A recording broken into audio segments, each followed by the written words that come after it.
Well, greetings everyone, and once again, welcome to our Wednesday night version of the Sports Crib, home of the Sports Crib Network. Wow, I see Bo is here tonight. Good to have Bo back. Dave is back from his worldly travels here. How you doing tonight, Dave? Doing all right. Glad to be back home. It don't look like you picked up too much of a tan over there, Dave. No, no. Bo, how you doing? Good. Good to see you guys. How you been? Oh man, how you been? The house under construction, everything. How's everything going out there, man? It's starting to settle down a little bit, but yeah, I was like, oh man, I don't get to stay for the whole show, but I was like, I got to make some of it. Well, we've cut down considerably now, so it kind of depends on how many guys show up. So I got you. But in the meantime, hey, welcome back, man. Glad having you back. Yep. Yep. And Dave, you want to tell us a little bit about the trip before we get off here into the little sports? Sure. Yeah, I spent a couple weeks in Tunisia, and it was really, really nice. Food was great. People were great. Even for my final thoughts, I have a little tale of the terrible towel for my final thoughts at the end of the show. Okay. But it was a good trip. Okay. And actually, one thing I want to mention, I'll be in California next week. I'll be in Los Angeles at USC. Man. Okay. All right. Yeah. I know some people up there. My little brother's up there. As a matter of fact, I might be able to hook you up. I know what time you're gonna be up there. I'm flying in Sunday and departing Friday. Oh, you're gonna be up there for the whole week, huh? Okay. Yeah. Doing a little class with there's an aviation safety and security department at USC, so they've asked me to come and talk to them about the International Civil Aviation Organization. So, okay, that's what I'm going to do. Awesome. Right. I'm surrounded by celebrities here. Wow. And Bo, how's the Roku channel going? Good. Yeah, staying busy. So I am probably on. I guess I'm on the channel about 16 hours a week now. Okay. So quite a bit. Do have something cool coming up actually on Saturday. I get to be a guest coach for the Tyler Lockett Pro Camp. Oh. So yeah, so that'll be fun. All right. Okay. And make sure you plug that Roku channel before you get out here too. Yeah, absolutely. Yeah. So guys, let's kind of get started here. Some of the guys, I'm hoping, I think Bill might be back a little bit, so we might have to, adjust our time accordingly. But no, Bill has finally finished with his draft program, so we might get a little visit from Bill tonight. Never know. But before we get started, it's been a while. So, Dave, do we have a Sue's Corner tonight? Indeed. Yeah, we sure do. So, so she says the NFL draft is over, but there are still a few good stories out there that may not be well known, unless you're a Penn State fan. Adisa Isaac was a third-round pick for the Ravens as a defensive end. Overall, he was ranked fourth in the position, just behind another Penn State phenom, Pork Chop Robinson. Mm-hmm. But Adisa's story is greater than his defensive moves, which are stellar. He was raised by a single mom and is one of 4 kids. The other 3 siblings have profound handicaps that have even robbed them of their ability to speak. Isaac has dedicated his life to his family, a special bond he has with his siblings. He assisted his mother in any way he could in high school. He cooked and cleaned. He picked up his sister at the bus stop. He fed them, did the laundry, and put them to bed. Isaac's mom never asked for that. In fact, Lisa, his mom, a special education teacher for 30 years at public school 138 in Brooklyn, took steps to ensure her son had as normal of a childhood as possible. He was a late comer to the game of football due to his family obligations. But when he got started in high school, he was seen as an exceptional talent. Alabama wanted him, Miami, LSU, and Michigan were after him. He could have gone anywhere. But there was something about Penn State. Isaac wanted to be within driving distance of his family so that they could come to all the games like they did in high school. He was homesick, but having his family able to come to the games really helped. He had a bad injury and fought through that, having something bigger to work for than just his own ego.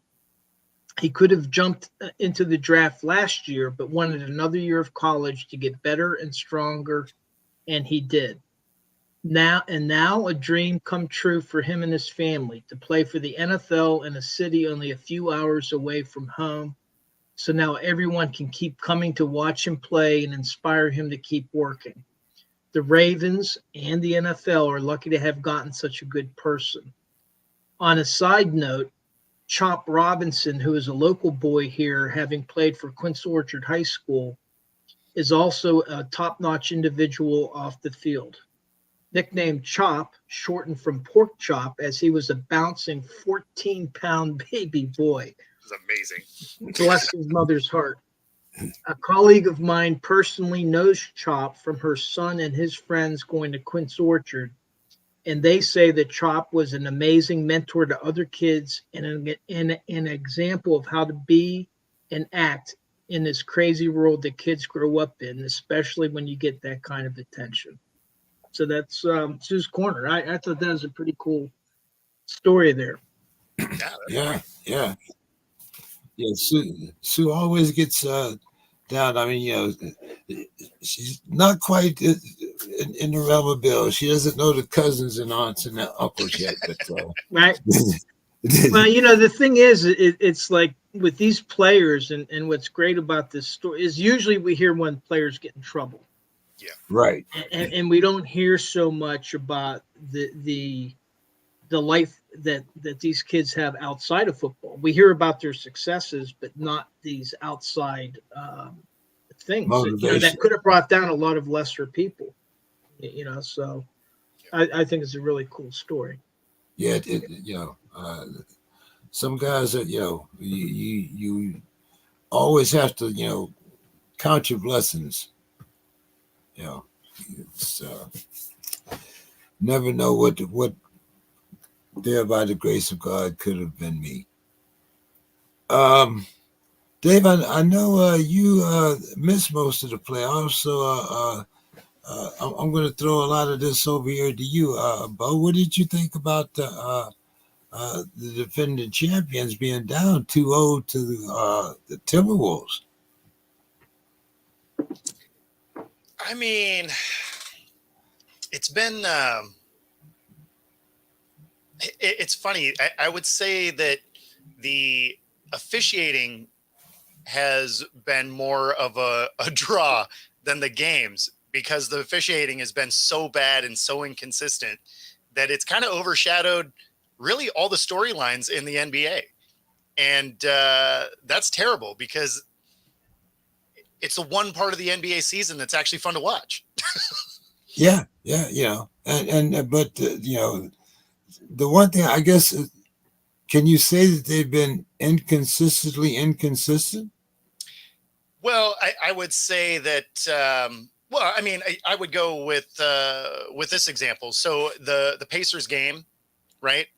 Yesterday, they call 2 illegal blocks in the closing seconds, right? That drastically changes the feel of that game. There were 142 screens in that game. Those 2 in the closing seconds were the only 2 they called fouls on. You mean to tell me that out of 142, Those are the only two when the game is on the line that mattered. That sure feels like the Vegas conspiracy theory betting is coming into play here, because there is zero chance in hell that out of 142, those were the only two that were moving screens. Like, so for them to only call the foul in the closing seconds that disrupts a potential for the Pacers to win that game. Now, I don't have a horse in the race, so I don't care who wins. But at the same time, you're watching it and you're like, I mean, I feel like that's not a real thing. I definitely understand how you got. I'm still trying to get used to this damn Euro step, so I'm way behind the time. Oh, the travel. You had a listener, Robert Wardell. He said that Vegas money equals shady officiating. Damn right. That's exactly right. Hard to argue. What'd you think about that second game, Bo? OKC against the Mavs. So here's my issue: is OKC stole our Sonics, so I hope they burn. That is one game that I cannot keep my unbiased analyst hat on. It's every time I see OKC, I was like, yeah, cool. I hope they lose. So unfortunately, it is a very talented young team, and they are playing exceptionally well. Right. So they actually have a pretty bright future. Makes me mad. But yeah, I mean, they have a lot of good basketball ahead of them, even if they don't get it done this year. And I don't think they do, but they do have they have a good team. No, I mean, Rob's not a fan, but but he's also here from Seattle, so. Hey, but I am thinking, Timberwolves and Celtics. So but we'll see. But I do look forward to seeing the OKC Timberwolves Western Final. Do you think Luka's injury? You think that just automatically knocks them out of the playoffs? I think so. Because I mean, first of all, I mean. This was the first year that Luka's played defense. Well, so he hasn't been able to play offense. So right, Mr. Scott, hey. How are we doing tonight, Mr. Scott? Gentlemen, we're doing very well. Doing very well. I just keep watching these shows where some guy has the nerve enough to call himself wanting to be president. This is the most ridiculous thing I've ever seen in my life. Talking about missionary, and she didn't even seem like she read a book through the whole thing. Like she wasn't even. Oh, this is the most ridiculous thing I've ever seen. Can you imagine Putin if he was on? No, this is a joke. I mean, I've had it.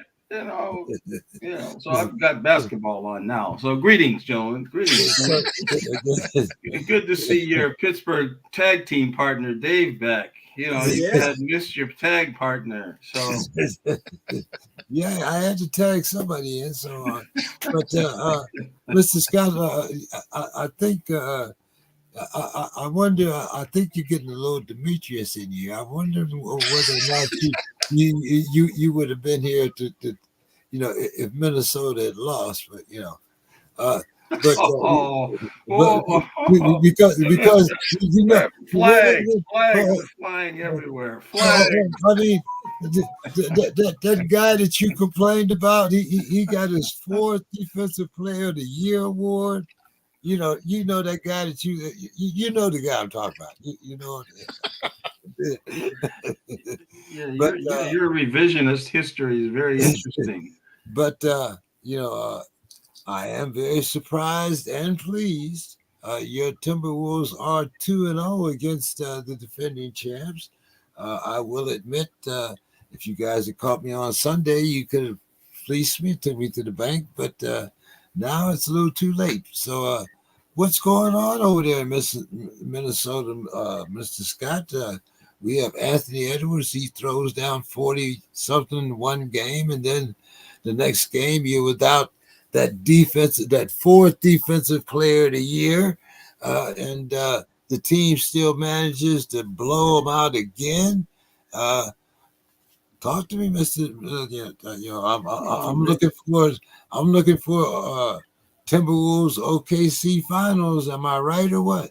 Well, you're just another one of the great bandwagon jumpers. You're another one that they all want to ride now. No, I'm an OKC guy, but I think the Timberwolves just have a better Okay. team. Well, then we might be able to do some business then. Yeah. Okay. Yeah, you might have talked yourself into something here. But what's going on is you've mentioned it. The two words is Anthony Edwards.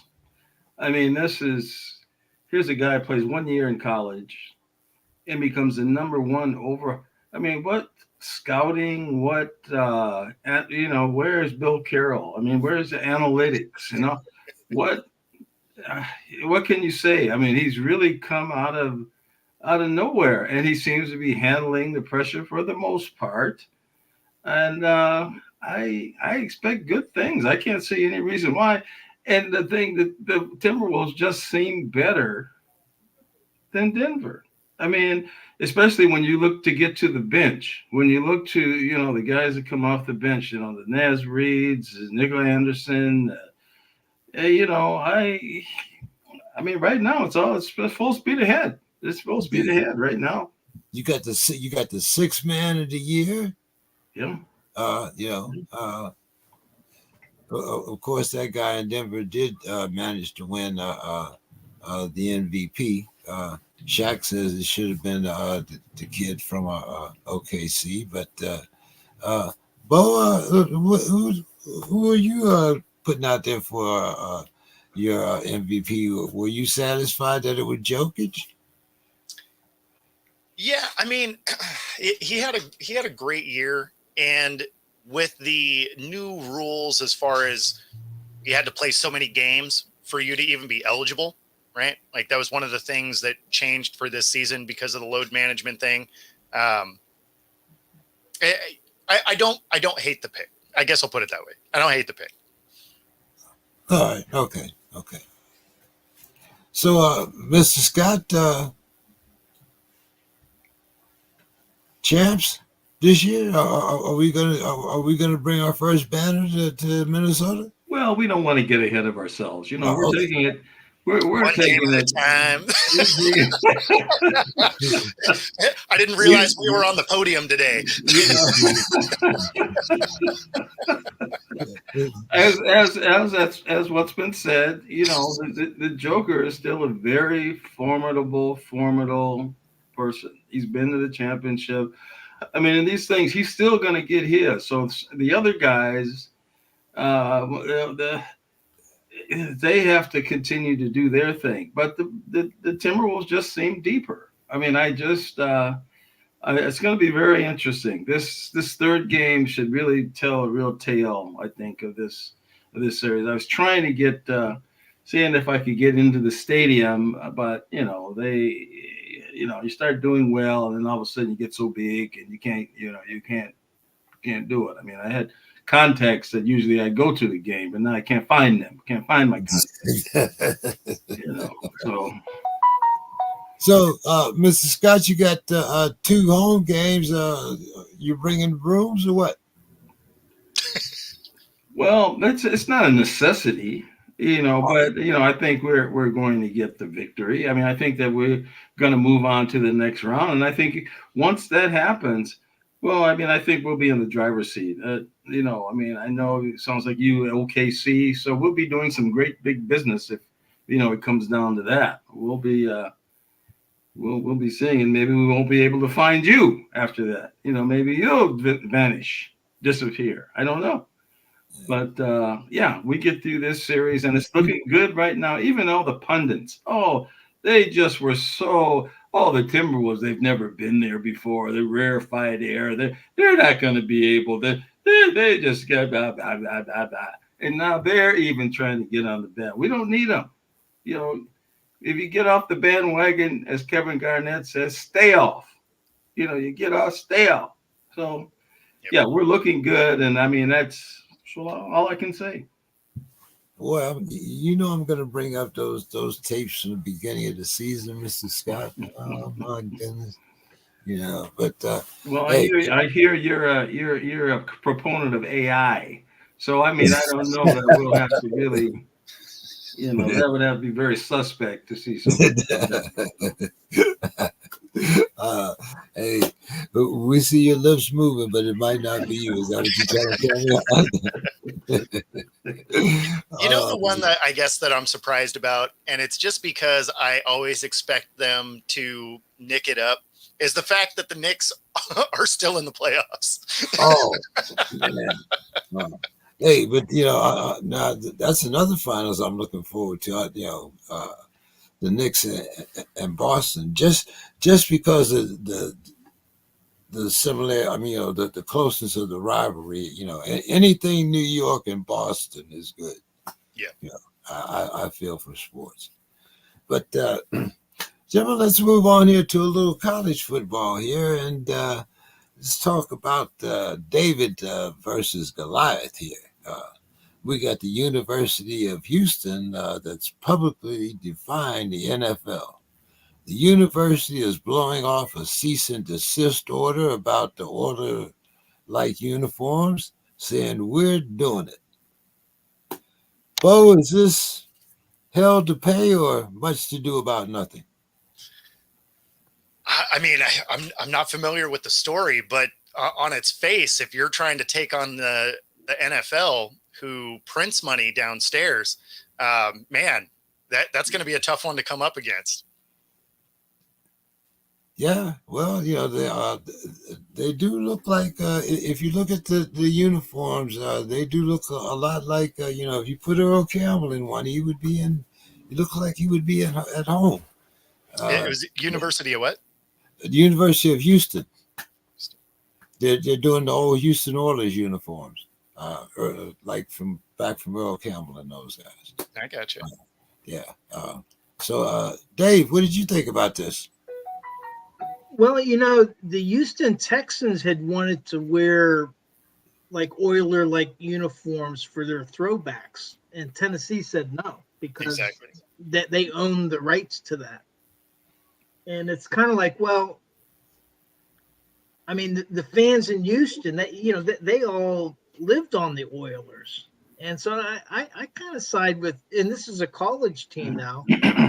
I kind of, and I think that they made some modifications, some very slight modifications. Oh man, they are a dead ringer. Yeah, you're looking at them, aren't you, Bo? I am. I had to Google it because I wasn't familiar, and wow, outside of the logo, the color match is like dead on. It's yeah. I mean, man. So, I mean, like for me, it's kind of like, well, let the Houston fans enjoy it. Why not? Why not? What's the big deal? I mean, is the University of Houston really competing with the NFL? No, this is the Titans owner. This has to be the Titans owner. Yeah, and he's the one that denied the Texans from allowing to use the throwback uniform. He's also why they wore the Houston ones against. The Texans. And it's kind of like the Georgia G and the Green Bay G. I mean, it's the same G. Yep. Who had it first? I don't know. But I mean, for a college team, it's like Iowa. I mean, are the Steelers going to sue, or the NFL going to sue Iowa because they have black and gold uniforms like the Steelers? I mean. This isn't new though. Like what Texas A&M made the Seahawks pay for years for the 12th man, which is why it's no longer the 12th man in Seattle. Everybody still says it, but it actually says the 12th fan or something like that. And so because they were charging the Seahawks because they had the phrase first. And so, I mean, this kind of backbiting between the two leagues. I mean, it's been going on a long time. So I could see, especially as petty as that Titans owner appears to be, I could see this being an actual thing, even though it should be about nothing. Exactly. What do you think there, Mr. Scott? Well, the whole uniform deal to me, gets kind of perplexing because I mean, I've actually watched games and I'm like, who's who? I mean, which team is which team? I mean, because they play a lot of games now with a lot of marketing games with these new these new uniforms and selling new jerseys and all of that. So I'm really down with staying with the traditional things. I don't see what's wrong with it. I mean, it's just that's like the Vikings. They have the same uniforms. Then they change some of the colors so they don't look like the real purple and white, and they don't do the things they used to do, like all white, or even they used to have a purple jersey but white pants. They don't do some of the things that they've already done in the past. They could bring those back. I like the throwback type things. So yeah, the uniform, some of it gets to be a little bit gamesmanship to me. It's almost like a gentleman that you see that's on there, and it's getting to be a little bit over the top to me. I like the traditional uniform, so at least I know what team is what I'm watching. Yeah, the black, the neon, all that. Yeah. I mean, to be fair, I'm glad they moved on from the bees. So I mean, there's some of the uniforms I'm glad aren't a real thing anymore. Yeah. You're right. I'd like the killer bee uniforms. I still wear mine. But no, to your point, there's some of them I don't like. Like I hate the color rush jerseys. Those things are the worst. Because ours are like bright green. They look like you're trying to be like a ghost figure in a movie where they like crop you out because you're wearing the green suit. Yeah, some of them are, Yeah. Mr. Scott, the Heisman Trophy has been returned to Reggie Bush. What'd you think about that? This happened so long ago. I actually forgot, why did they take it from him? What did he do? I mean, I hear that he builds houses for people, that he does a lot of good humanitarian things. So I mean, I can't. Why did they take it from him? In college, he accepted money, and it wasn't even from a school. It was actually from his agent. But he accepted money. It was against the rules back then. And so they give it back because everybody was doing it. They knew about it. They just caught him. And he was in a position that his family needed the money, right? And like if you put kids in a situation like that, every single one of us would have done the same thing. Right? And now they have NIL. I mean, now a person like him, he would have been just fine, And that's precisely why they gave it back. Yeah. Is because now it's encouraged to do exactly what he did. And so yeah, he gets it back. And I mean, they should have given it back anyway. Yeah. Yeah, definitely politics in that. But I really thought that Reggie was a little too popular for them to take it, but I guess he wasn't. But at least they did give him back. What did you think about that situation, Dave? No, I mean, to me, I'm fine with him getting the Heisman back. He probably should have had it back a long time ago. I mean, they've been working on some type of compensation for the players for years, and now they have the NIL, and I guess they're kind of, relitigating, kind of looking back and saying, hey, maybe we shouldn't have kept it from him all this time. So I'm actually fine that they gave it back to him. Okay, well, now, this next question, I have to give this to Mr. Scott, knowing how much his favorite type of music is rap music, and that Snoop Dogg and Dr. Dre are probably some of his favorite composers. Mr. Scott, Snoop Dogg and Dr. Dre have a new alcoholic beverage called gin and juice, of course, to go back to that old rap classic, and they're going to sponsor the Arizona Bowl. Mr. Scott, do you think this is a good idea, or do you think this is opening up a Pandora's box? Alcoholic beverages being sponsored by celebrities and sponsoring a bowl. What do you think about that? I mean, we gonna have Beyonce and the lingerie bowl next. I mean, what's going on? I mean, that'd get some ratings. See, there you go. There you go.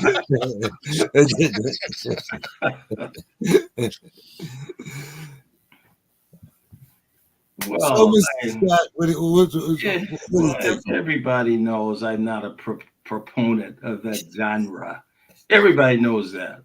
And I mean, I was at the store the other day. I told my sister I'm going to the store. She said, "Get me some of the Master P chips. Get me some of that." I'm like, "What? When did he get some chips?" Wait, Master P makes chips? Yeah, apparently. That's amazing. So, I mean, on the other hand, you have to give them credit because they've been able to step out of the foolishness that is the rap game and become somehow, I mean, whatever it is, mainstream, they're more like caricatures. They're more like almost cartoon-like figures. And, so their name resonates with, a group of people. So will I partake in anything there? Oh, no, that's just a bunch of foolishness. They don't know how to make no gin. He doesn't know how to make any of this stuff. He doesn't know. They don't know anything about this stuff. They're just, they're using their name and their image and their likeness. They're just doing the same thing that, is going on. Once you've gotten out there to where your name and everything is out there, sky's the limit. And it's how smart are you going to be able to, make bank off of it. So, I mean, on that, I give him credit, just like I have to take my talents credit, even though Take My Talents has ruined teams, gets coaches fired. He does, but he still does his thing at almost 40 years old. So I begrudgingly, I have to take my hat off to these folks. I like this in the comments from Rob. I just bought a pint of E40's ice cream. It's called That is so amazing. I'm not even mad at that. That is fantastic.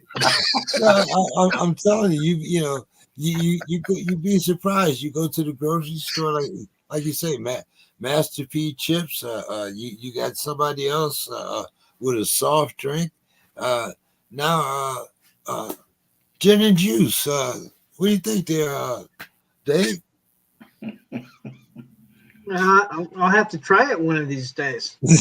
I've never sampled it, but you can only. Hey, I mean, but Bud Light's all over. In the pro football game, they advertise. I attended the NCAA wrestling championships at the University of Maryland this year. And I was a little bit surprised because in the old days, the student union, they would sell beer and everything. And I thought that they had taken alcohol off the campus. No, they were selling beer, right in there with ads and all this kind of stuff. So, hey, if they're making money from it, that's fine. I think it's the question is it a good business decision? Is it going to backfire on them? Kind of like a long time ago, some of you may remember the Joe Camel series of commercials, the Camel cigarettes. Yeah. And then they were targeted. They said you can't do that anymore because they felt that it was targeting young people. Because of the camel, right? Yep, exactly. Well, it was a cartoon camel. So yeah. The Joe Camel character. To be fair, it kind of was. Yeah. It was great marketing.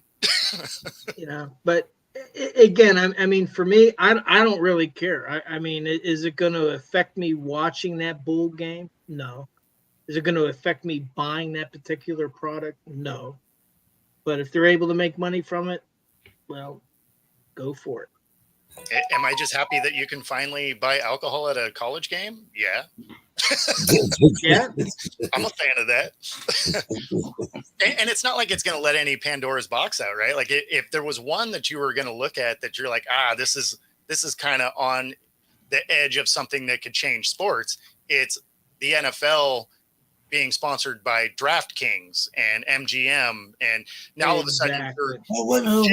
But hold on now, they already are. I know, but that's what I mean. Introducing alcohol is, I mean, it was already there. That's not going to change anything. But when they introduced gambling, you're like, oh, okay, this is going to change the sport.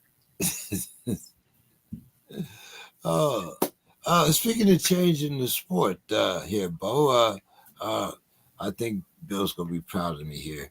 Ramaji Human, director of College Player Association, says that college athletes deserve 50% of any revenue sharing concept. Bo, do you agree or disagree? I mean, their product sells because of the kids that they are putting out there, right? For their sports. So like, I'm not mad at it. Then it becomes a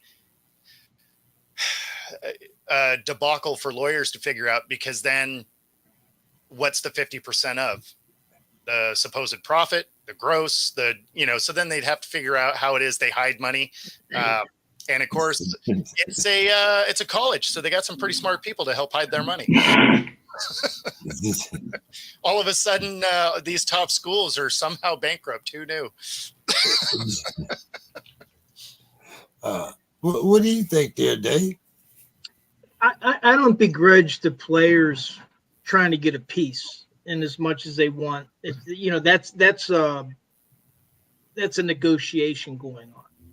But for me, what I would rather see, with these revenue sharing plans for the revenue producing sports like basketball and football, I'd rather see money shared with the other sports that don't generate the revenue, because a lot of college sports, men's diving, college wrestling is making a little bit of a comeback, but there's been a lot of college sports that have been destroyed, and originally by Title IX, but still, and I would rather see the revenue shared with the other sports in the schools, and then with what's left over, okay, give the players a piece of that. But I'm more for more sports in college. Okay, what do you think, Mr. Scott? Well, I think somehow they have to seek something fairness. I mean, when you look at over the years, the colleges have just raked in money like the pros, and the players got nothing. And so, what about players that have been, stars in the past? Is there something maybe they could somehow tap into something? I don't know. But I mean, I think that's the whole thing, is how do you make it a fair thing? And it's like they have to start somewhere. And I think what we're experiencing now is a start. They're starting to get money to the players, which is something that should have happened. When you look at these stadiums, I mean, Ohio State and Michigan, they draw hundreds of thousands of people. I mean, I was in Detroit and tried to go to Michigan State game. No. I said, well, you got 100,000 tickets here. Somebody's got to have a ticket or something. But no, you can't get in. So, finding a way to get some of that back to the people that are really earning the money, I think that's good. And what's whole idea is like some of these other things, I think, like Bo was saying, the legalese, what's fair and what isn't fair, and how do you dole it out? I mean, I think that's what they have to somehow figure out. But at the same time, the colleges are crying poor. They're crying that, the tuition, and they should do something about that. They should allow maybe more programming where kids that maybe they don't play athletics, but have access to get into a better life through education. So there's a lot of things that could be done, and it's just how you split the pot up. Now, I'm going to throw a real monkey wrench in here, because you guys always leave an opening for me. Now, you're talking about how, these colleges are, claiming that they're cash strapped and that they're poor and revenue is coming down. Does anybody remember that Georgia just gave Kirby Smart $13.1 million a year? Well, that's actually what we're saying, is they're full of shit.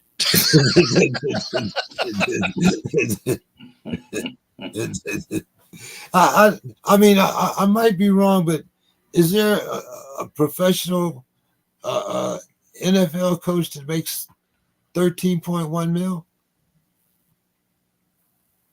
yearly? Yeah, I think Harbaugh. I think Harbaugh is making right at that. Okay, so 1 out of 32. Okay, all right. But Yeah. I thought Tomlin was making around $5 million a year, but they don't publish it. They don't have to publish that. But well, that's a far cry from 13.1. yeah. So what do you think there, Dave? What on the with the call? Well, one of the things, there's the college sports and there's the colleges themselves, and where the colleges are hurting is in dropping enrollment, and it's become more competitive because the population, and there's been some smaller schools that have closed, but for the schools with the big football programs and for like the Power Five, they're good to go. But once you get down to the lower divisions, to these smaller schools, they might be struggling a little bit. And I think the idea of the revenue sharing is to help those other schools out. Once we get down to 5 conferences, there will never. I don't even think that we'll know who the hell the little guy used to be. But what do you think there, Mr. Scott? Like you were talking about. We're going to have these West Coast teams in the Big Ten. You got the, people moving into the SEC. What do you think there, Mr. Scott? Everybody's crying broke, but like I said, you got one man making $13.1 million a year. I'm sure you could put that into a lot of school activities, intramural programs, whatever the hell you want. You could take a tenth of that. What do you think, Mr. Scott? Well, again, it just comes out how do you get your bag? I mean, it's like it's the soul saying, I got mine, now you get yours, kind of a thing. So are they in the moods to help other people out, to help things out, to do the right thing with the money? It's no question that, I mean, here in the Twin Cities, just in the last week, you can't watch the Twins on cable anymore because the Bally Sports went bankrupt. And so this has been coming for the last couple of years, and they had 11th hour thing last year, but now you can't see the Twins at all. They've been winning 12 big winning streaks, one of the greatest winning streaks they've had.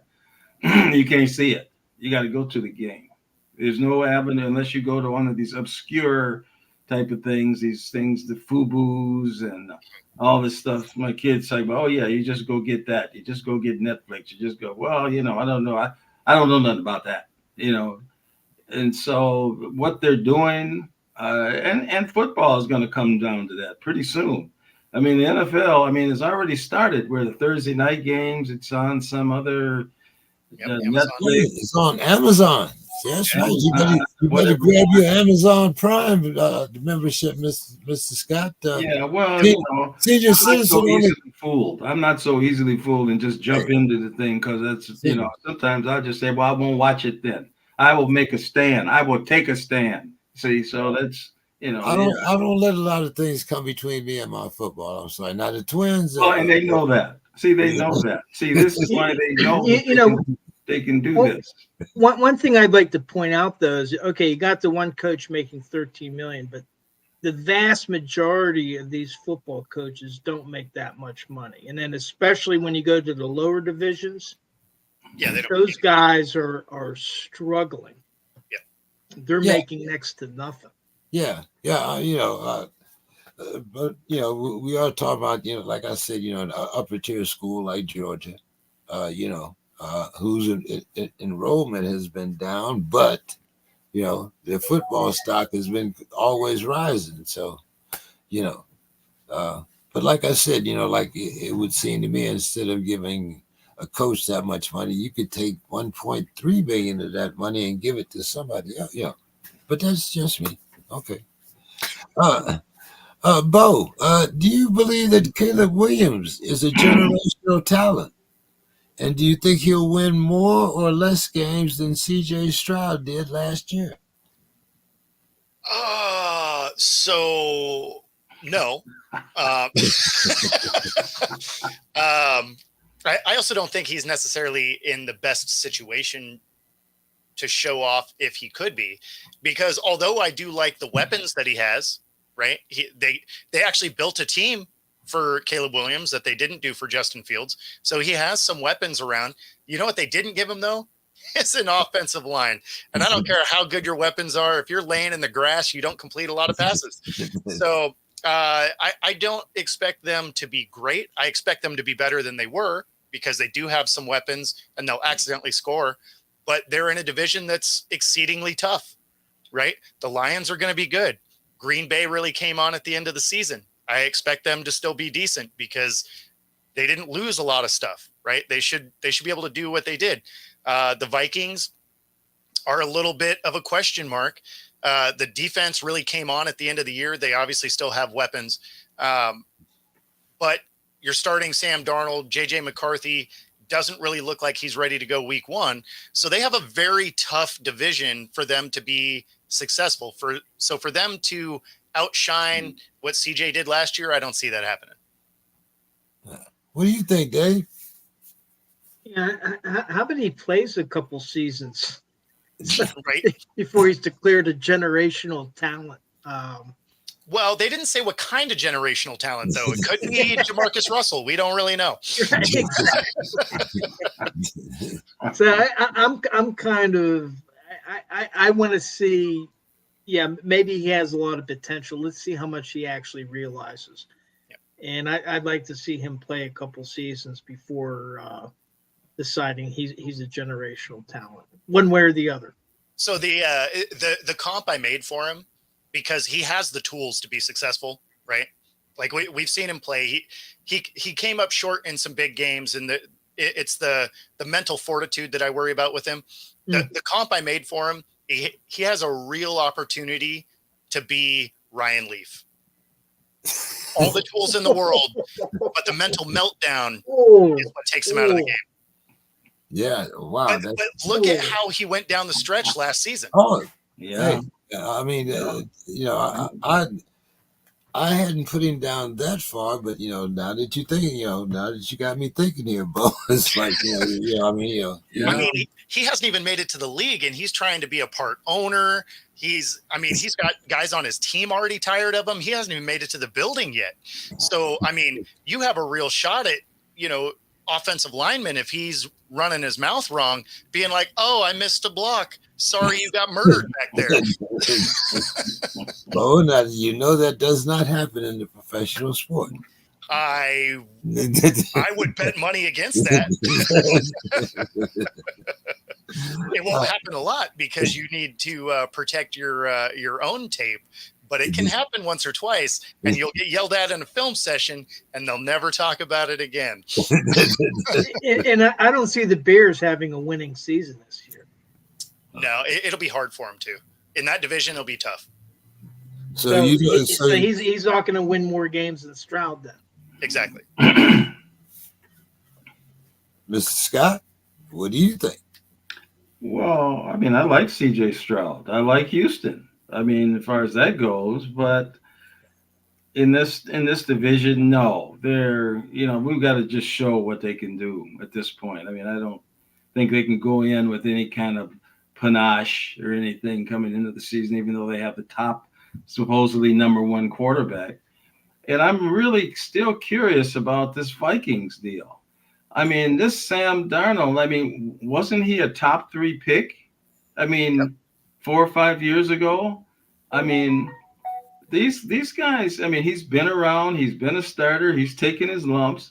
And it's really interesting that he was the backup at San Francisco, and now the Rocket Man that was here, he's now the backup. Yeah. So, was there some under the table kinds of stuff going on there? I don't know, but I'm just curious because I think he's going to play. They gave him $10 million. So, I don't think they just give backups $10 million like that.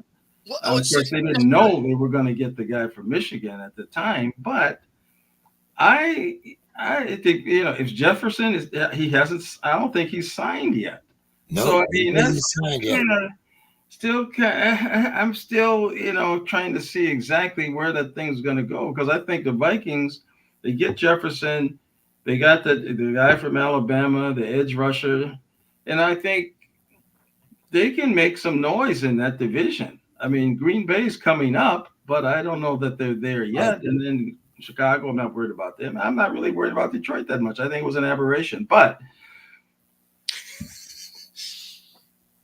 since you know who is in here, Demetrius? It's like you know who isn't here. I feel like So it's one's not in here. I find it kind of amusing that he won't make a prediction for the Timberwolves, but he's already predicting that the Vikings will be better than everybody in their division. But so I do got a question for you on the Vikings, though. So you bring in Darnold, and I don't mind that, right? Because you guys won games with the weird hodgepodge of quarterbacks that you had last year anyway, right? Yeah. So the defense really stepped up as the year went, and you guys were able to figure it out, right? Great. You bring in Darnold. He's a lot of years removed from seeing ghosts with the Jets, right? So he's a capable quarterback. He's not great, but he's capable.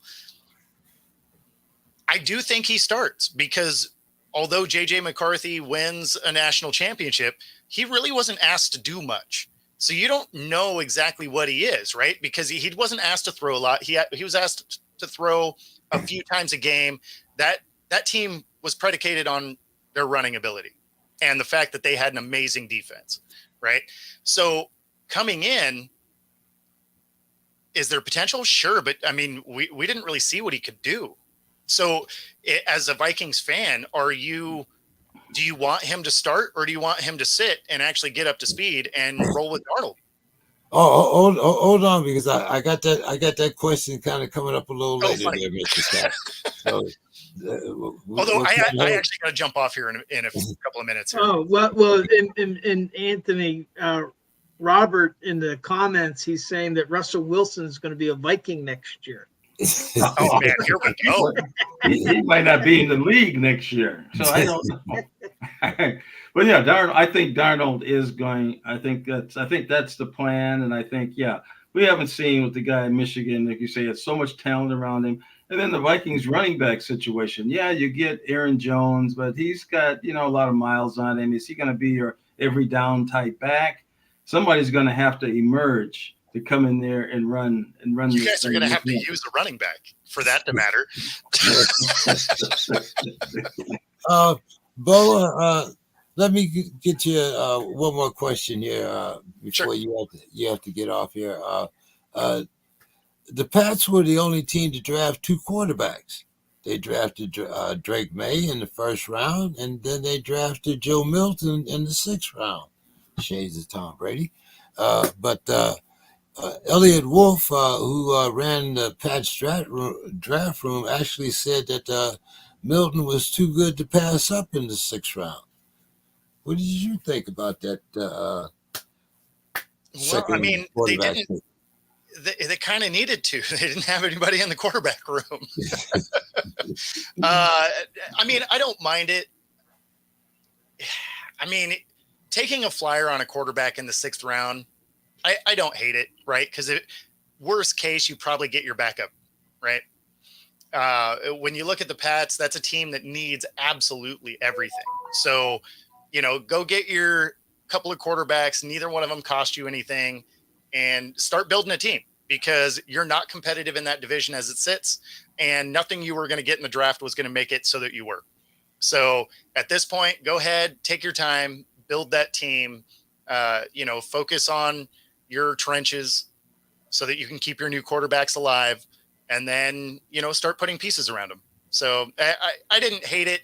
I just thought it was funny because they literally just kicked all the quarterbacks out, and then they go into the draft and they're like, I guess we should get some of these.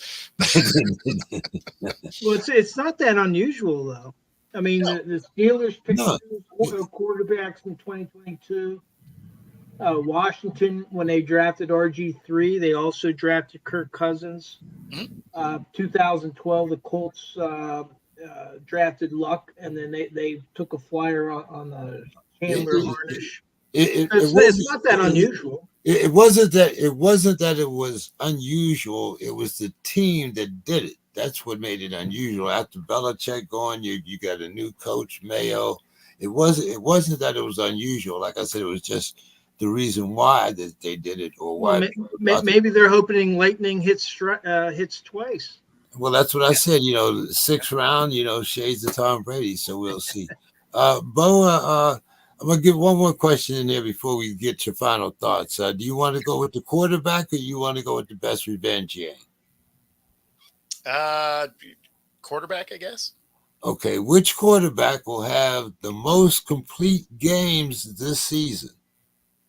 Ayahuasca, Joe Burrows, Anthony Richardson, or as Mr. Scott would say, Mr. Massage.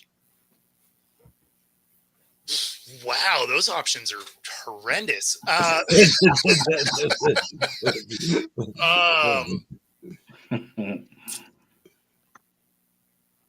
go Burrow. He seems to go every other year with injuries. So I'm going to go with he's relatively healthy this year. Yeah. Out of those options, like Anthony Richardson, I don't trust because he wants to run and he's just not. I mean, obviously, we saw that he wasn't durable enough for that.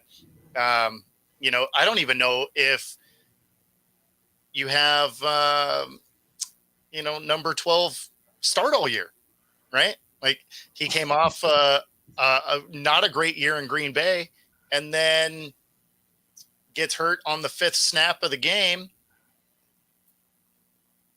I mean, people keep thinking he's going to come back and be MVP caliber guy. I've never done anything and gotten better by not doing it for a long time. So, he might not play again. No, that's what I mean. Like he may not go out injured. He may just actually kind of not be good and not get to keep his job. So, I'll go with Burrow. Burrow is the somehow most durable option out of those. Well, I gave you the most brittle bunch I could find. And then I'm also not convinced that Deshaun is good enough to keep his starting job all year. So I don't know if injury takes him out, but he had one good game and he got hurt in it. He had like 4 decent games, and then other than that, it was actually really kind of ugly. So, out of those 4, I get Burrow. You want to give us your final thoughts, Bo? So for final thoughts, if you are in the Seattle area, you can go to Tyler Lockett's camp. I'm going to be a guest coach for it. And if you go to tylerlockettcamp.com, you can register for it. And if you use promo code Football Talk, you can get 10% off the registration. And that's for kids from 1st grade to 8th grade. So it should be a lot of fun. Oh, man. Okay. Yeah. Great. Nice. I put. Did anybody remember that video I put up with a little kid running down the field? Yeah. He would be right in that age group. So, yeah. Be careful out there, Bo. Yeah, it should be fun. I'm not going to be doing much. I'm just going to be, herding cats. Let's be honest. That's what that's going to be. Don't pull a hammy out there, Bo. Yeah, right. Absolutely. Right on. Thanks for having me on, guys. Great to see you. Take care. See you soon. Yep. Yeah. So, Mr. Scott, what do you think? Which one of those quarterbacks is going to have the most complete games? Ayahuasca, Joe Burrows, Anthony Richardson, or your boy, Mr. Massage?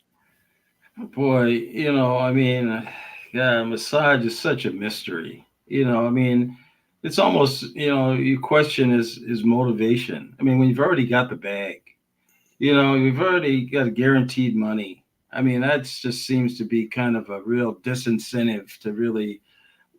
He's more talented than all those quarterbacks.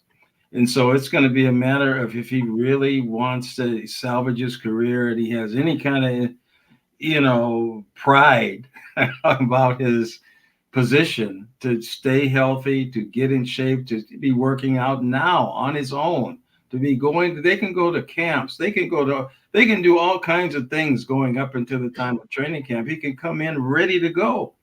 The And boy so got, they've got to the boy invest. got $200 million, Mr. Scott. He can go anywhere the hell he wants. Well, so it just depends on if he really wants to salvage his career and really, do something, because otherwise he's going to get booed out of Cleveland. He's just going to get booed out of the place. Mr. Scott, you mean he can look in the yellow pages and find a masseuse, but he can't look in the yellow pages and find a trainer? Well, yeah, I mean, Mr. Massage, it's a pretty bad look. There's no question about it. But when you give people that kind of money, somebody saw something. Somebody saw something. Now, maybe that somebody is driving off a cliff now, or maybe, but I'm very curious about that. I mean, I still like their coach. I don't know what happened last year. Well, they didn't have a quarterback, and they just had all kind of bad luck last year. So I'm going to stick with him. I mean, I want to see what he can actually do. I want to see what he can do. Okay, all right. Dave, who do you think? Yeah, no, I would go out of that list. I would go with Joe Burrow. I don't know that Rodgers is going to play again. Anthony Richardson, like Bo, was saying before, the difficulty is he wants to run and he's going to get hit. And with Watson, I mean, I just can't get out of my mind watching him in a preseason game throwing at the receiver's feet. And I don't know if he still has his skills. I don't know. So to me, it's Burrows. Okay. So we got 2 Burrows and 1 missing Massage. All right. Well, I can't go all in on Massage. Well, at least compared to these 4. Okay. All right. Dave, the best revenge game that you'd be looking forward to seeing? Russell Wilson returning to Denver or Saquon Barkley's first game against the Giants? That's a couple good ones. In Saquon Barkley's case, I don't know that there was bad blood with the Giants organization. With it, he had some injuries, and I don't know. But I think with Russell Wilson, I mean, there's been news coming out of Denver that they had to dumb down the playbook for him, that they had to have everybody else learn the plays, and he only used like 2 words, and man, there's some bad blood there. So I'm going to go with Russell Wilson returning to Denver. I hope he does well with Pittsburgh, but we'll see. Which one? What do you think, Mr. Scott? Russell Wilson returning to Denver or Saquon Barkley's first game against the Giants? Yeah, I have to go with Dave on that. Russell Wilson, and I mean, that's a bad blood there. I mean, that could be a double choke. That could be, I mean, Russell got a big bag. He didn't do much. The coach obviously just got totally disenchanted with him. And so, yeah, I think that's going to be the good. I want to see how that is. There going to be a handshake? Is there going to be double choke? I think that's going to be interesting. That's if Russell Wilson's quarterbacking the team. Yeah. We'll see. Yeah. See, I got positive vibes for Russell. I even got a Russell shirt for our first game. So we'll see. Don't make me have to burn my shirt there, Dave. He's doing and saying all the right things in Pittsburgh. I got to say that. Well, hey, like I said, a 2-year deal is all I want out of Russ. After that, I think we should be looking elsewhere. But it's just, I'm going to let you do that rant, not me. Okay, let's see. Oh, Odell, he's now a Dolphin. What do you guys think about the moves that the Dolphins made in the offseason? Tua is still the starting quarterback. What do you think there, Dave? Well, I mean, as far as Odell's concerned, I don't know that he. How much does he have left in the tank? I mean, I'm just not sure. So, Well, I'm sure he took less money than he would from some other places, but at this point, I mean, and he's still behind Tyreek and what's the other guy? I mean, he's got to be at least number 4 or 5 on the depth chart. He doesn't have the speed that any of the other ones do. I think but he's at. he's not the player that's going to take them over the top. I'll put it that way. Oh no, I hope that wasn't. I mean, he's a piece, and maybe in this case he's for depth. I would say more than anything else, but that's just my opinion. What do you think, Mr. Scott? Yeah, I agree. There were parts of this in the season I really like the Dolphins. I mean, I still think they're explosive. Whether he's going to add to that, you've been out. We'll kind of see. I don't see it as any kind of a big move though. He got the name, but about it. Dave, I got to come to you with this one here because I think we did ourselves a disservice here. I think maybe we could have got Tyler Boyd if we hadn't done that little low ball thing. But Dave, what do you think? Tyler Boyd is now a Titan. They got him on a 1-year deal. When you look at what the Titans have done overall, what do you think about this newly assembled Titan team, Dave? Well, they got Tyler Boyd on the 1-year deal, but it's like some of the other things that they did. I'm wondering if they've overspent themselves. They got Calvin Ridley, 4-year deal, $92 million, $47 million of which is guaranteed. And then L'Jarius Sneed, 4 years, $76 million deal, either cornerback, $55 million of which is guaranteed. And so then I'm wondering, is that real value there? Yeah, I mean, are they going to be hurting themselves down the road? In terms of Tyler, I was hoping the Steelers would sign him. I think that he would have fit in well there. It's just too bad. We'll see what he does in Tennessee. But as far as what they're doing, they might be overspending themselves there. Yeah, but will he get them to a title and perhaps a Super Bowl berth? The Titans?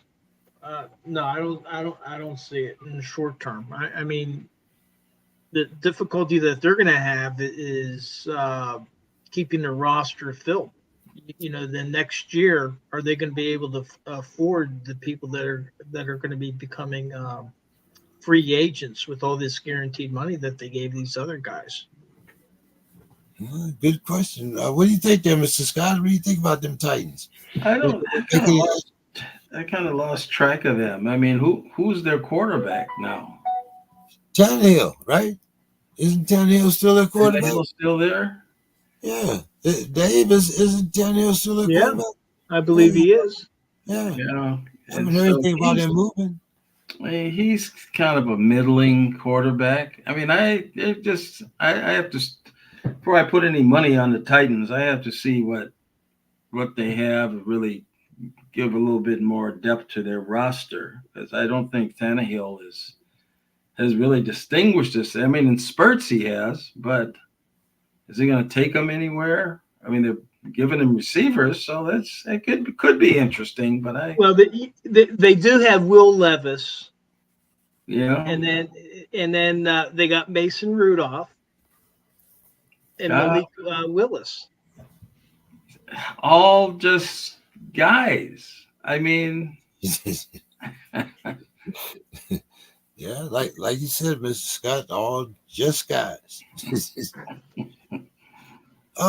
Here's some prop bets, guys. Are we going to bet the insulin money or bust?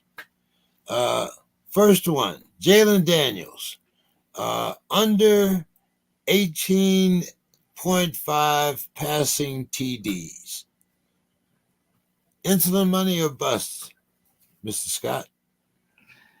well, I've never been a big prop better, like who's going to get the kickoff and who's going to get the coin toss. And I mean, those things get a little bit kind of out of my league. As a starter with under 18 passing TVs, that would be under 19. 18, it's under 18 and a half. So yeah, 18 or less. Yeah. So I guess I'd have to say less. Under. Bo Nix, under 17 and a half passing TDs, Mr. Scott. If he's a starter, I'd go over. Okay. That's Dave, same too. Yeah. See, here's the thing: is that I don't know that they're going to be starting out of the gates. We can't hear you, Dave. I said that I don't know that they're going to be starting out of the gates, and so I'm busting on both of them. For rookies, for me, it's like I want to see it. Before I'm going to say that they're going to have big games or big seasons. All right. Well, let's get away from the quarterbacks. Let's talk about some receivers here. We got a big tight end, Brock Bowers, Dave, under 675 and a half receiving yards. Under.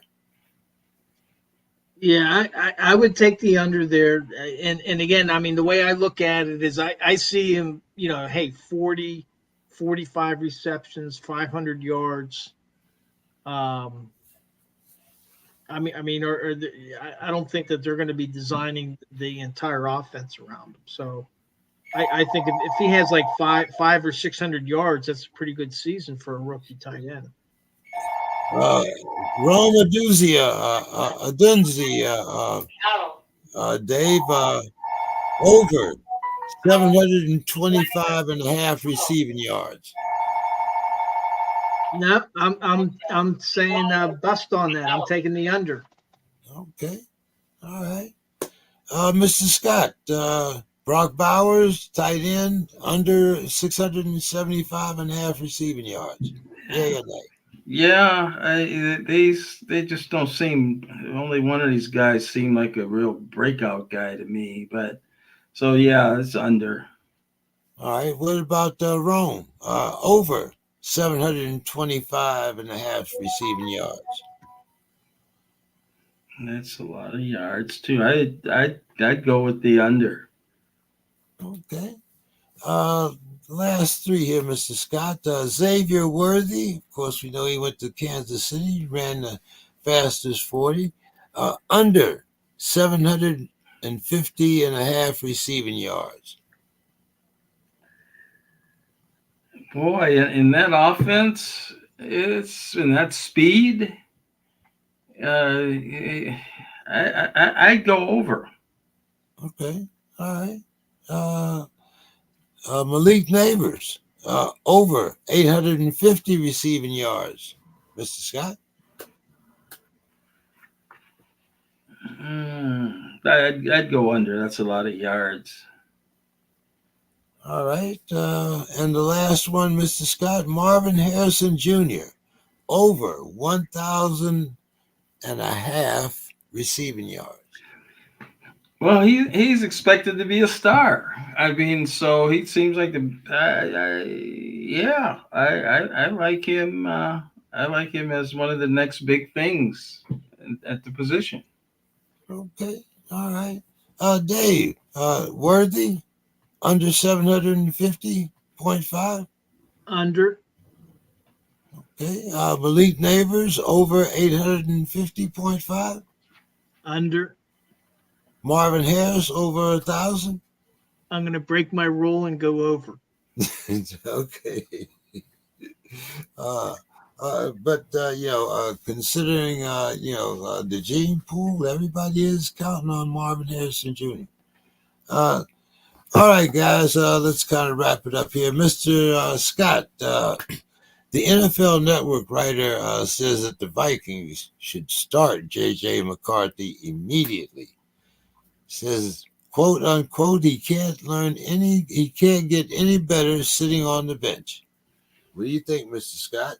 Do you throw the boy into the fire? Do you stick with the what's his name that you were just talking about, the kid from the Jets? What are we going to do here, Mr. Scott? Well, I think the best thing is for him to sit and learn. I mean, I think that's the best thing. I mean, they would play him if Darnold is just terrible or he gets hurt and they're forced to play him. I could see that. But if he's not being forced to play, I would say he could sit. He could sit this year. I mean, Oh, I just don't know what all, especially that running game. I'm just not sure what they have on the running game. So that I've got to kind of do a little bit more research on, or to get out to the camp, see what's going on. Yeah, I don't think he should start immediately. I mean, I don't know that they're that desperate where they have to get the person to come right in and do it. But they have a quarterback coach, and I think he's going to evaluate this thing and see what these guys have. If he thinks that's the way to go, it's possible. But I just think it's best to let him see the action, let him see what's going on, and go from there. if you start off 3-5, will he start? It depends on if everybody else is 3-5. I mean that. The only one that might be 3-5 would be the Bears. I think everybody else will be at least 4-4. Well, that's speculation, but I just would go in there with Darnold. I think that's the best thing to do, and to let this guy start learning what it is, see what you've really got with him. Like we said, he didn't have to do much at Michigan. He had a great coach, he had a great team, the number one team behind him. Didn't have to do very much, just kind of remove the controls. So let's see what he's got. And I don't even think they play exhibition games anymore, do they? One or two? 3, isn't it? 3. Is it 3 now? 3. Yeah. But when they go to 18, they'll be down to 2. Yeah. So not a lot of time to evaluate and make a decision on it. So I think they have to go in with Darnold, and he's to back up 1A type of deal. Oh, okay. All right. Dave, you have been here for a while, so we got a lot to catch up on.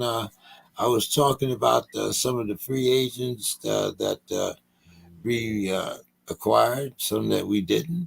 But according to the NFL.com, AFC North has the toughest schedule. And Bucky Brooks, of course, predicts that the Steelers will win the AFC North. Dave, catch us up on what's going on with the Steelers.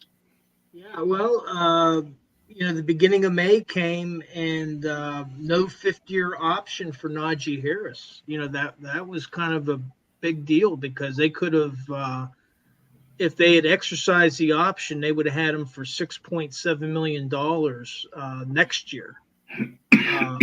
But of course, that would have been guaranteed. But that was it. That was interesting that happened.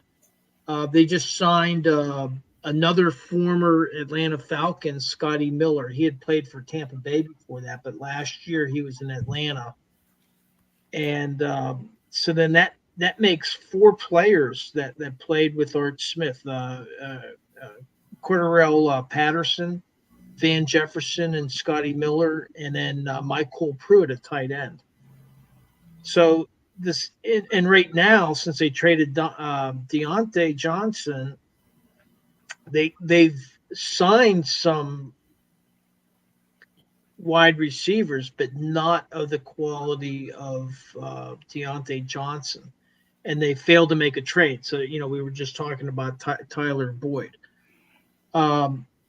So there's some speculation that with Arthur Smith's, and I wish Reggie was on here, but with Arthur Smith's offensive scheme, that he may go a lot more heavy with 12 personnel, where you have 2 tight ends, and low on 11 personnel, where you have 1 tight end and typically 3 wide receivers. And if that's the case, then he may be getting the tight ends more involved, so that that could be good. Maybe a rebound year for Pat Fryermuth.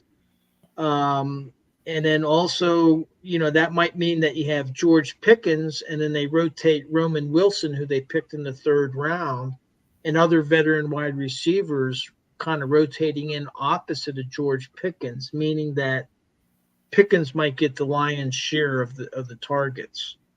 Of course, the teams are going to try to shut that down, but then you go to the tight ends. So I think it's kind of interesting that they traded Deontay Johnson, and they have not really made up that loss of talent there. Yeah, I thought I'm kind of with you. I thought they would too. Talk to us about that 4th quarterback. We got the kid from Central Florida. Is this the Plumlee or? No, yeah, Plumlee. Yeah, no, I don't know much about them. Right now I think this weekend they're beginning their rookie mini camp, and what I'm looking forward to is going to training camp to see these guys throw the ball. And it's kind of interesting because a lot can change in a year, but I've never really seen Russell Wilson and Justin Fields in person passing the ball. And I always like to see all 4 of the quarterbacks throwing against each other to see how they look. And you can usually see pretty good difference. I remember Charlie Batch. I mean, his arm was shot. He was a spaghetti arm by the time. But he was a really good backup for the Steelers. But, you could see that he didn't have the zip on the ball that, like Ben had. And so I'm interested to see how these guys look at camp. Speaking of not picking up options, they didn't pick up Justin Fields' option either, Dave. No surprise. It would have been a lot of money. I think I want to say that it was upwards of $20 million or something like that. Pick that up, and so I think what's going to happen is both Russell Wilson and Justin Fields, they only have a 1-year contract, and so they're going to play this year, and then at the end of the year we'll see if one or both of them, if they sign them to new contracts. Well, Denver would play 1 more year with Russ, right? Or is this the last year that they would pay? I'd have to check. I think that there might be 1 more year that he gets money, but I would have to check real quick. What about this kid from West Virginia, the cornerback, Beanie Bishop? Well, a lot of people are saying that among the undrafted free agents, he has the best shot at actually making the 53-man roster. And the reason for that is one of the holes that the Steelers still have is for a slot cornerback. So he seems to, a lot of people are kind of high up on him, possibly making the 53-man roster. Yeah, that's what I've heard also. Mr. Scott, as always, good to see you. Glad you dropped in. I'm guessing that we'll be talking about your Timberwolves again next week. Oh, I'm sure we will. I'm sure, unless they're going to be just, going silent. But yeah, if I'm here, I'll be definitely talking about them. I'll keep you updated on great season. And let me know when you can watch a Twins game too. So give us your final thoughts for the evening there, Mr. Scott. I don't really. I guess my final would just have to be, as we talked earlier about the, the uniforms and how the identifiable aspects of teams have kind of really, you say things move on, they grow, they move on, but then I have to think about like baseball, the Cleveland Indians. What great teams they've had over the years, and how that was just a great. Tradition, the Washington Redskins, and now they're Commanders and Guardians. It just makes them seem generic. It just really, the Washington Redskins. Oh, Joe Gibbs, John Riggins, Art Monk. I mean, come on. It just seems to I don't know, lessen the effect. And I think some of our politically correctness stuff is just, it's not always on the mark. I mean, up here in Minnesota, it's a real, at one time, the Twin Cities had more Native Americans than any major city in the United States. And so, I mean, I lived in neighborhoods, went to school, the Native people, I go out to, their areas, the Shakopee. And I don't know. I just think the political correctness. I mean, I still have some Washington Redskins. I still have some Cleveland Indians. I mean, Rocky Colavito and all the great players of those teams. It's I don't know. I just was having to think about that and why that's. We jump on things and we make changes. Are they really necessary? I mean, I guess if people say they're being hurt by that, that's something you have to consider. But I don't know. The tradition of sports, I mean, I think that there's something there. I mean, maybe that's just as I get older, I see it that way. Maybe the younger generation, they'll never think about the Redskins or Indians. Yeah. Well, in the case of the Redskins, what kind of gets lost in it is their second season, they were still in Boston. And this is when they had much smaller rosters, but they had 4 Native Americans on that team. Yeah. And that kind of gets lost in that, that's part of the legacy, but that kind of gets lost, I guess. Yeah. Could very well be. Larry Doby will always be a Cleveland Indian. Yeah. Exactly. So, yeah. Dave, your final thoughts for the evening, man. Good to have you back. Good to have Sue's Corner, as always. Getting a little extra knowledge there. And Well, before I do my final thought, I want to sneak in a Pittsburgh Pirates thing. It sounds like they're calling up Paul Skenes, their number 1 draft pick from 2023, and he may be starting this coming weekend. So they need help. They had a hot start, but predictably they kind of have been foundering. But I'm hoping that this Paul Skenes can. He was tearing it up in the minor leagues. Let's see how he does against the major league batters. Is McCutcheon still there?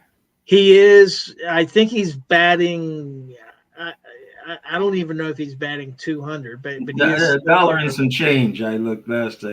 Yeah. Yeah, but I mean, he's well loved in Pittsburgh, and this might be it for him. But good guy. But for my final thoughts, I have a tale of the terrible towel. So the last couple of weeks I was in Tunisia and Tunis, delivering a class to national police and customs officers there. And during the icebreaker, one of the things that I do is when we're introducing ourselves, I always say something personal about myself. And I carry a terrible towel, which you can see behind me. And that's something that's shared around the world. Love the sports. In Tunisia, it's soccer. They're looking forward to the World Cup. Oh yeah. Because they've qualified, and so they'll be coming to the U.S. So they're very excited. But during the class, part of our class is we do a visit to the airport so that we can observe the airport operations. That's a part of the class, and we went to meet the airport director who brought us in. He had a huge office, and we had like 25 people. Brought us in there, and the deputy airport director just walked right up to me, and he goes, I remember you. I was in a class of yours back in 2017. Where's your terrible towel? So, and the whole class cracked up because I had used that as an icebreaker, and it's just the power of just that symbolism, just because that was the thing that he remembered when I talked about the towel, what it meant to the Steelers fans, and the money going to charity, for the people that buy the towels. And I just thought that was a pretty cool story. And the class they just burst out laughing, because I'd been